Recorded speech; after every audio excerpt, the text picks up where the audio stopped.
What next for Johnson Sakaja? That's the question which most Kenyans are currently asking. Is Sakaja going to be on the ballot in August? And if he's not going to be on the ballot, what next for him? Will he be charged for forgery? Those are the questions. In this video today, I want us to look at what next for Sakaja. Because if there's one issue which has caused huge political storm in this country, then it's the issue of Johnson Sakaja's certificate. Majority of Kenyans have always held Johnson Sakaja up there.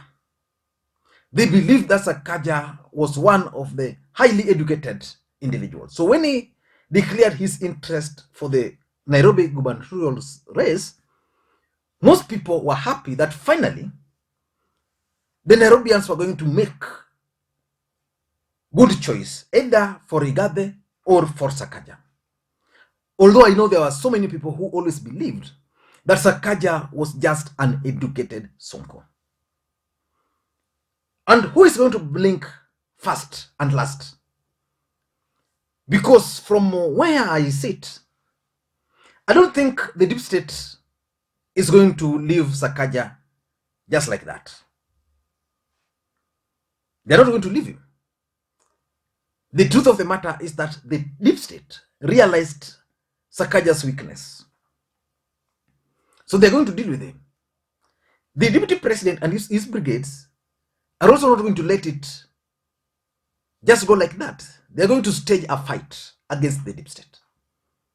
And if you listened to the deputy president's speech today while in Kisii, he actually dragged the name of President Uhuru Kenyatta, the name of Raila Odinga, and the deep state. Yesterday, Johnson Sakaja dragged the name of President Uhuru Kenyatta in this particular matter. And I did a comprehensive analysis about Johnson Sakaja's statement yesterday.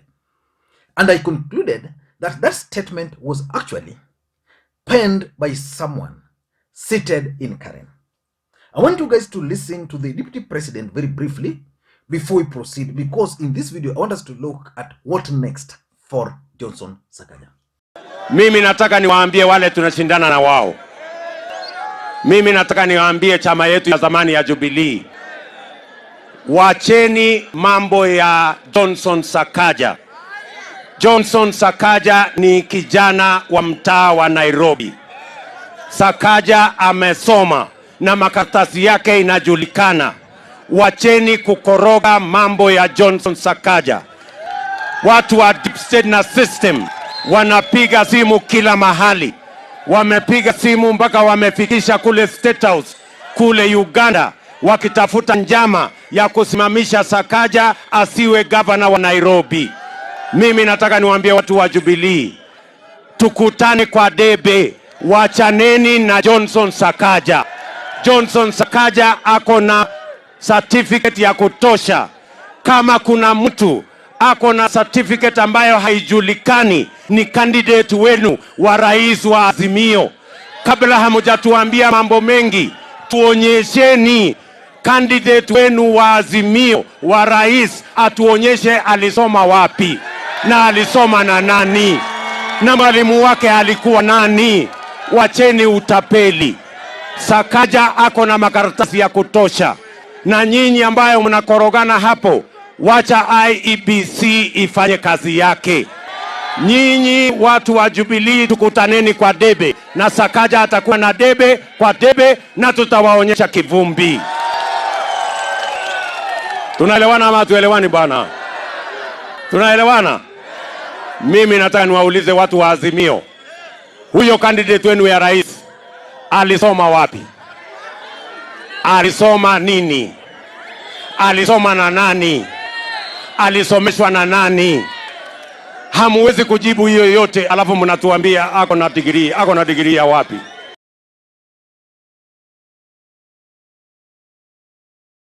No, that's the Deputy President, Dr. William Ruto.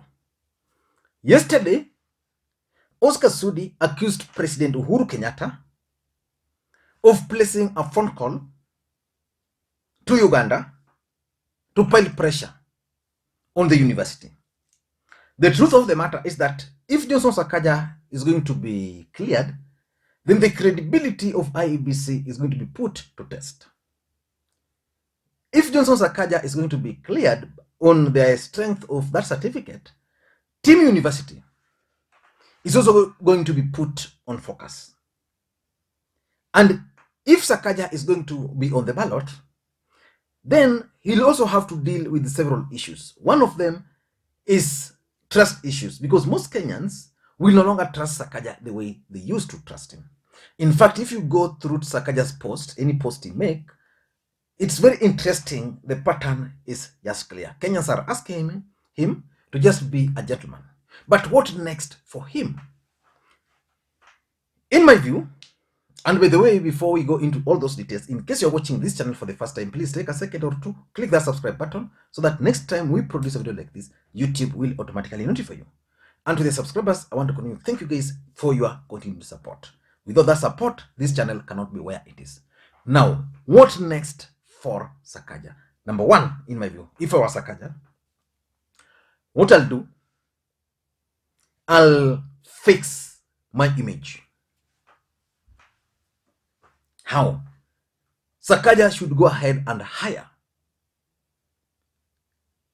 HR firm, a PR firm, public relations firm, to fix or to rebrand his image.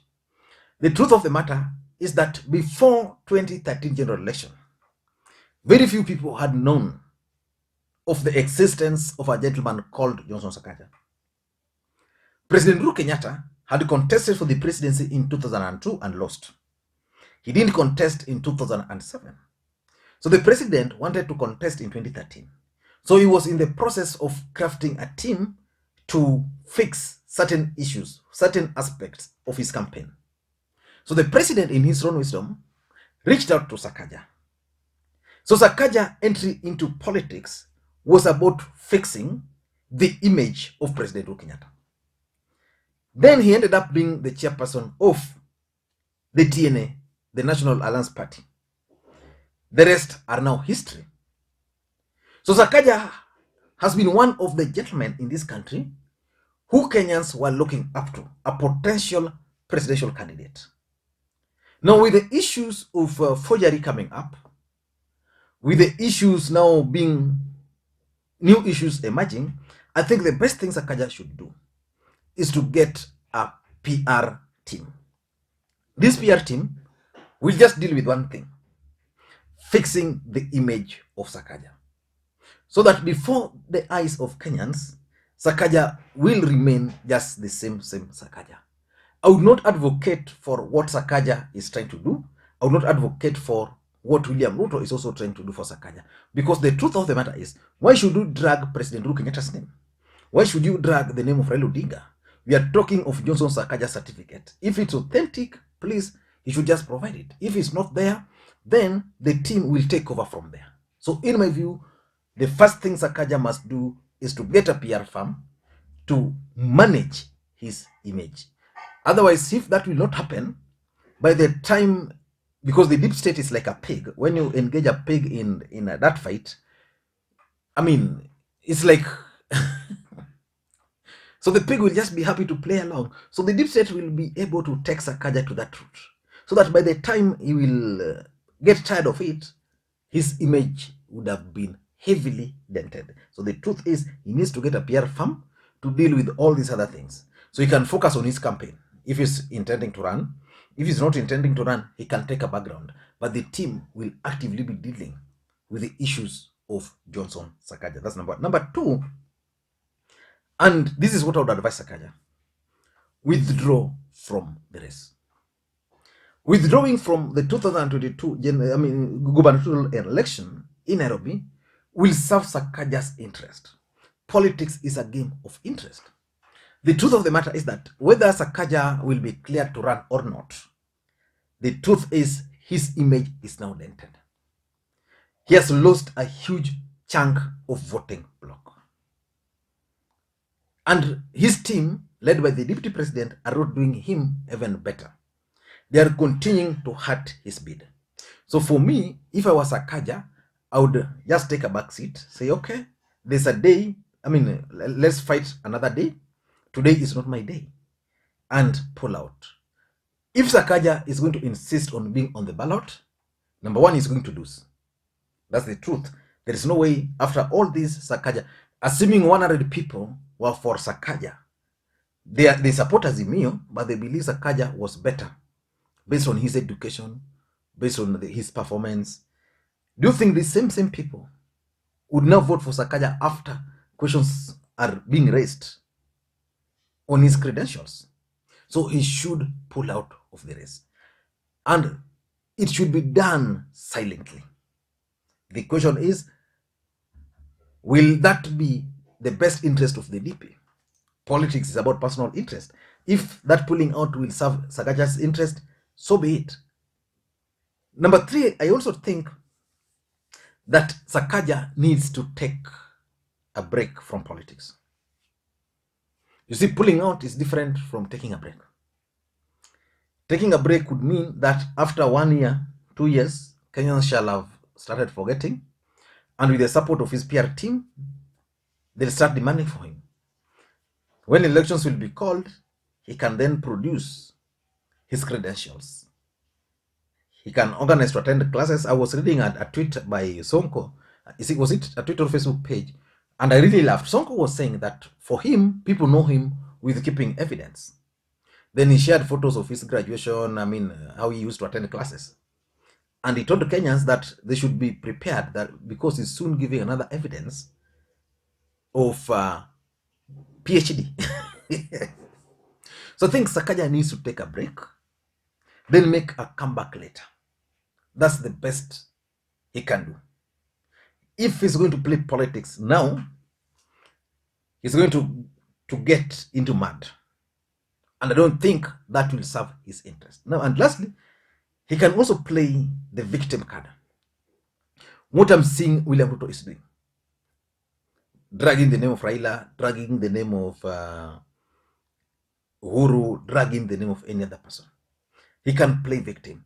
The only disadvantage to this is the fact that Kenyans were actually shocked that Sakaja didn't have a degree, not any other degree, a choral science from the University of Nairobi. Most people have always believed that Sakaja studied at the University of Nairobi. The question is, in the last 5 years, what was he doing? So Kenyans will not sympathize with him.